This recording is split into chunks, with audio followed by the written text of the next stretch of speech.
में मध्य प्रदेश की सभी 29 सीटों पर कांग्रेस की बुरी तरह से हार हुई है। कांग्रेस को ग्वालियर चंबल अंचल में जीत की एक बड़ी उम्मीद थी, लेकिन चंबल अंचल में भी कांग्रेस का सूपड़ा साफ हो गया। ऐसे में कांग्रेस अब अपनी इस करारी हार की वजह तलाश रही है। तो वहीं ग्वालियर चंबल अंचल में कांग्रेस अब अपने कई जिला अध्यक्षों को बदलने की तैयारी में है। संगठन भी ऐसे कई नेताओं को बाहर का रास्ता दिखाने की तैयारी कर रहा है, जिन्होंने लोकसभा चुनाव में निष्क्रिय रहकर कांग्रेस पार्टी को ही नुकसान पहुंचाया हो। कांग्रेस पार्टी के भीतर घात करने वाले नेताओं की सूची तैयार कर ली है और इन सभी पर कभी भी कांग्रेस संगठन का चाबुक चल सकता है। लोकसभा चुनाव में कांग्रेस ने बेहद निराशाजनक प्रदर्शन किया और आपसी गुटबाजी के चलते कांग्रेस ग्वालियर चंबल अंचल की चारों सीटें हार गई। मध्य प्रदेश की सभी 29 सीटें गंवाने के बाद कांग्रेस का आला नेतृत्व दिल्ली से लेकर भोपाल तक इस शर्मनाक हार के कारणों की समीक्षा कर रहा है, क्योंकि ग्वालियर सहित भिंड, मुरैना और गुना जैसी लोकसभा सीटों पर जहां कांग्रेस मजबूत दिखाई दे रही थी, वहां पर भी कांग्रेस को गुटबाजी का खामियाजा उठाना पड़ा। कांग्रेस के कई नेताओं ने कांग्रेस के लिए इलेक्शन के दौरान जमीनी स्तर पर काम ही नहीं किया, जिसका परिणाम ये हुआ कि हार के रूप में मध्य प्रदेश सहित ग्वालियर चंबल अंचल में कांग्रेस के पैरों तले जमीन खिसक गई। सूत्रों की माने तो कांग्रेस के ही कुछ नेताओं ने भाजपा प्रत्याशी की मदद की है। ऐसे में अब ग्वालियर चंबल अंचल के विभिन्न जिलों के जिला अध्यक्षों की शिकायत भी कांग्रेस आला कमान से की गई है। लिहाजा कांग्रेस भी अब ऐसे नेताओं से छुटकारा पाना चाहती है, जो निष्क्रिय रहकर पार्टी को नुकसान पहुंचा रहे हैं या फिर पार्टी में रहकर विभीषण की भूमिका अदा कर रहे हैं। इसको लेकर बकायदा जिलेवार सूची बनाई जा रही है। कांग्रेस जल्द ही ऐसे नेताओं के विरुद्ध कड़ी कार्रवाई करने जा रही है।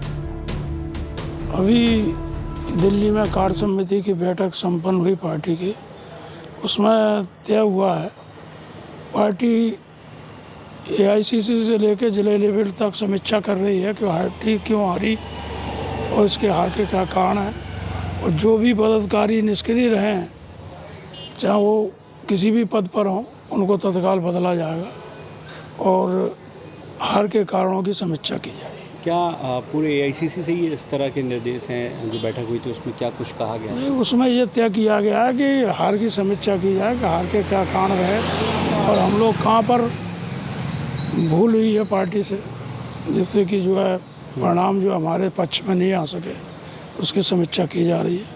क्या लगता है कुछ लोगों ने पार्टी में काम नहीं किया, इस तरह की भी रिपोर्ट्स हैं? नहीं, रिपोर्ट हैं, सभी अलग अलग जगह की अलग अलग स्थिति है। कई लोग हमारे पद से बड़े नेता हैं, उनके बारे में हम प्रतिक्रिया करने में असमर्थ हैं, लेकिन एआईसीसी उन पर निगाह बनाए, पीसीसी भी निगाह बनाए हुए शीघ्र ही भीतरघाती नेताओं को पार्टी से बाहर का रास्ता दिखाया जाएगा, चाहे वो कोई भी हो।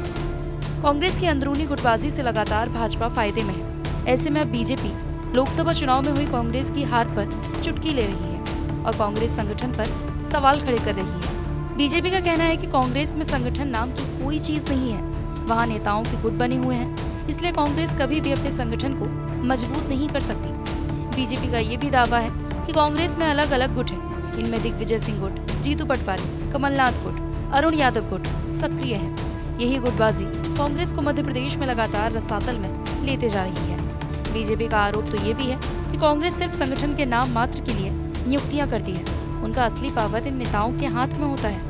कांग्रेस के संगठन के नेता कांग्रेस के आला नेताओं के हाथ की कठपुतली मात्र है। कांग्रेस के संगठन के नेता उनके वरिष्ठ नेताओं की उंगलियों के इशारों पर काम करते हैं, इसलिए कांग्रेस में अनुशासनहीनता और नेतृत्वहीनता लगातार बढ़ती जा रही है। देखिए, पहली बात तो अगर ऐसी करारी पराजय मिलती है तो उसकी समीक्षा करना उनके लिए आवश्यक है। मेरा ऐसा मानना है कि कांग्रेस में संगठन नाम की चीज़ है ही नहीं, संगठन बचा ही नहीं है। वहाँ तो अलग अलग व्यक्तियों के गिरोह हैं और गैंग हैं और ग्रुप हैं, उनके अनुसार कांग्रेस चलती है। अगर वैसा करती तो अच्छा है, नवाचार उसको करना चाहिए। लेकिन मुझे ऐसा लगता है कि ये जो 29 सीटें हारी है ना, इसमें संगठन के बजाय इस बात का ज़्यादा महत्व है कि वो जनता के मुद्दों से दूर हो गए हैं। वे आपसी झगड़ों में ही उलझे हुए हैं, उनके आपसी विवाद इतने ज़्यादा हैं कि कमलनाथ को जीतू पटवारी नहीं सुहाते, जीतू पटवारी को दिग्विजय सिंह नहीं सुहाते। तो ये सारी बातें मिलकर के टिकटों की भी बड़ी रस्साकशी हुई, एक दूसरे पर आरोप भी लगे कि इसने पैसे लेकर के टिकट दे दिया, ये कि मतलब मुझे लगता है कि अभी वहाँ संगठन नाम की चीज़ नहीं है। तो इनको जनता से जुड़ के जनता के बीच में जाना चाहिए, जनता के मुद्दों को उठाना चाहिए, तब मेरे ख्याल से उनकी ये कवायद सकारात्मक होगी।